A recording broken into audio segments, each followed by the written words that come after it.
Hey, this is a brief video to show you how to add classes in ToolingU.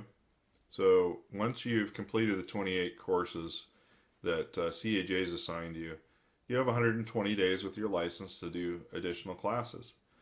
After your certificate's been loaded, the permissions will be changed, so you should see this bar appear in gray, and it says register for classes, so you can select on individual classes or do them by department. So select on individual class, and the entire catalog is here, so you can search by the class name.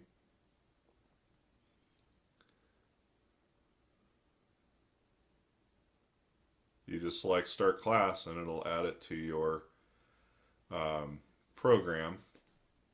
So if you return to your student center, it'll then show up, but I believe it's alphabetical, or it'll show up at the end of your list down here at a bar at the bottom. So I just added grinding processes to my schedule.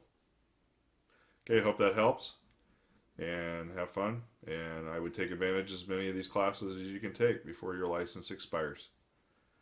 Thanks for joining us.